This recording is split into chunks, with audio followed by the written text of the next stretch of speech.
Hello friends. మనం శ్రీమద్ వాల్మీకి రామాయణం నుంచి ఒక ప్రశ్నను పరిశీలిద్దాం. క్వశ్చన్ ఏంటంటే, which flower garland did Rama ask Sugriva to wear in the second fight to distinguish him from Vali. వాలితో సుగ్రీవుడు రెండవసారి పోరాడడానికి వెళ్తున్నప్పుడు శ్రీరాములు వారు సుగ్రీవుణ్ణి ఏ పుష్పమాలను ధరించమన్నారు అని చెప్పి ప్రశ్న అడుగుతున్నారు. ఆప్షన్స్ వచ్చి గజ, పారిజాత, సౌగంధిక, చెంపక. సమాధానం గజ.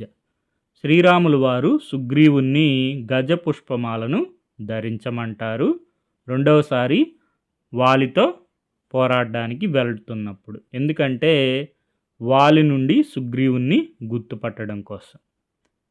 మనం శ్రీమద్ రామాయణం కిష్కింధాకాండము 12వ సర్గలో పరిశీలిస్తే సుగ్రీవుని మాటలు విన్న రాముడు అతని మనసులో ఉన్న సందేహమును నిశ్చయించుకున్నాడు. మారు మాట్లాడకుండా తన ధనుస్సును చేతబట్టుకున్నాడు. శరమును సంధించాడు. ఒకే ఒక బాణంతో ఒక సాల వృక్షము కాదు, వరుసగా ఉన్న 7 సాల వృక్షములను పడగొట్టాడు. సుగ్రీవునికి నోట మాట రాలేదు. ఆశ్చర్యపోయాడు. తాను ఒక్క వృక్షమును కొట్టమంటే 7 వృక్షములు కొట్టాడు రాముడు. రాముని కాళ్ళ మీద సాష్టాంగపడ్డాడు.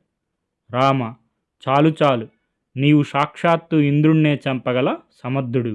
నీకు వాలి ఒక లెక్క. 7 సాల వృక్షములు కూల్చిన నీ ముందు ఎవడూ నిలిచి యుద్ధం చేయగలడు. నీవు నాకు మిత్రుడిగా లభించినందుకు నా మనసంతా ఆనందంతో నిండిపోయింది. రామ, చేతులు జోడించి ప్రార్థిస్తున్నాను, వాలిని చంపి నాకు మనశ్శాంతిని చేకూర్చు అని అన్నాడు సుగ్రీవుడు. మిత్రమా సుగ్రీవ, నీవు చెప్పినట్టే చేద్దాం. ముందు నీవు కిష్కింధకు వెళ్ళు. నీ వెనువెంటనే మేము వస్తాం. నీవు వెళ్ళి వాలిని యుద్ధానికి రమ్మని పిలువు. వాలితో యుద్ధం చేయి. నేను చాటుగా ఉండి నా బాణంతో వాలిని చంపుతాను అని అన్నాడు రాముడు. రాముని మాటల మీద నమ్మకంతో సుగ్రీవుడు కిష్కింధకు వెళ్ళాడు. సుగ్రీవుని మంత్రులు రాముడు, లక్ష్మణుడు అతని వెంటనే వెళ్ళి సమీపంలో ఉన్న పొదల మాటున దాగి ఉన్నారు. సుగ్రీవుడు పెద్దగా అరుస్తూ వాలిని యుద్ధానికి పిలిచాడు. సుగ్రీవుని పిలుపు విని వాలి బయటకు వచ్చాడు. తాను ఇంతకాలం ఎవరి కోసం వెతుకుతున్నాడో ఆ సుగ్రీవుడే కంటపడేసరికి వాలికి కోపం ముంచుకొచ్చింది. సుగ్రీవునితో తలపడ్డాడు. ఇద్దరూ ఘోరంగా యుద్ధం చేసుకుంటున్నారు.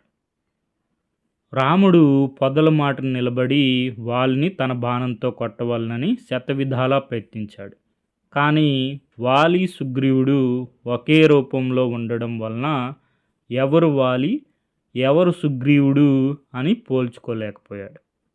వాలికి బదులుగా సుగ్రీవుని కొడతానేమో అని భయపడ్డాడు.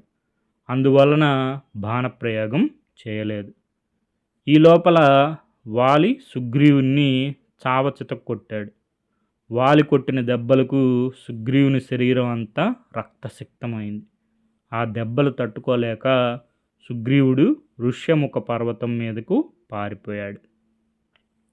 వాలి సుగ్రీవుని కొంత దూరం తరిమాడు. కానీ సుగ్రీవుడు ఋష్యముఖ పర్వతం మీదకి పోవడం చూచి శాపానికి భయపడి వెనుతిరిగి వెళ్ళిపోయాడు. వాలికి ఋష్యముఖ పర్వతం మీదకి వెళ్ళకూడదు అని చెప్పి శపించింది ఎవరంటే మతంగ మహర్షి. సుగ్రీవుని వెంట అతని మంత్రులు రామలక్ష్మణులు వెళ్ళారు. రామును చూచి సుగ్రీవుడు ఇలా అన్నాడు, ఓ రామ, ఏమిటి పని? వాళ్ళని యుద్ధానికి పిలవమన్నావు, వాళ్ళని చంపుతావని నన్ను నమ్మించావు. కానీ వాలి చేత నన్ను కొట్టించావు. చావు దెబ్బలు తిని పారిపోయి వచ్చాను. ఇలా ఎందుకు చేశావు? నేను వాళ్ళని చంపను అని ముందే చెప్పి ఉంటే నేను అసలు వాలితో యుద్ధానికి పోను కదా అని దీనంగా పలికాడు. సుగ్రీవుని చూచి రాముడు జాలిపడ్డాడు. మిత్రమా, నేను ఏ పరిస్థితుల్లో బాణం వేయలేదో వివరిస్తాను. కోపం లేకుండా విను. నీవు, వాలి, ఎత్తు, లావు, శరీర ఛాయ అన్నిటిలోనూ ఒకే విధంగా ఉన్నారు. నిన్ను వాళ్ళని పోల్చుకోలేకపోయాను. నేను వదిలిన బాణం నీకు తగిలి నీవు మరణిస్తావేమో అని భయపడ్డాను.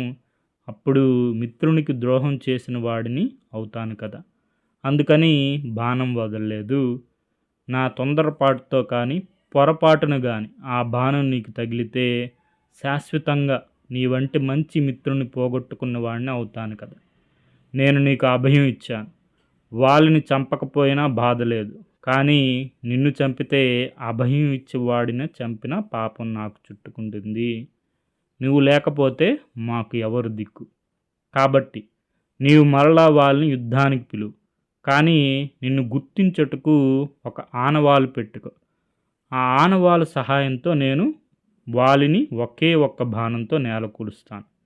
నీవు నిశ్చింతంగా ఉండు అని అన్నాడు రాముడు. రాముడు చుట్టూ చూచాడు. రామునికి ఎదురుగా ఒక పుష్పాలతో కూడిన ఒక తీగ కనపడింది. లక్ష్మణ, పుష్పాలతో కూడిన ఆ తీగను తెచ్చి సుగ్రీవుని మెడలో హారంగా అలంకరించు అని అన్నాడు. వెంటనే లక్ష్మణుడు వెళ్ళి గజ పుష్పములతో నిండి ఉన్న తీగను తీసుకుని వచ్చి సుగ్రీవుని మెడలో వేశాడు. ఎర్రగా ఉన్న ఆ పూలు సుగ్రీవుని మెడలో మెరిసిపోతున్నాయి.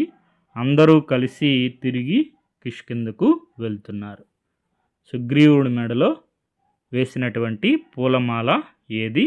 గజ పుష్పములతో నిండి ఉన్న తీగను తీసుకొచ్చి సుగ్రీవుని మెడలో వేశారు. ఎర్రగా ఉన్న ఆ పూలు సుగ్రీవుని మెడలో మెరిసిపోతున్నాయి. ఈ వృత్తాంతం మనకి శ్రీమద్ రామాయణం కిష్కింధాకాండము 12వ సర్గలో ఉంటుంది. మూలం శ్రీమద్ రామాయణం కిష్కింధాకాండము, తేట తెలుగులో మొదలి వెంకట సుబ్రహ్మణ్యం గారు. Okay friends, thank you for watching.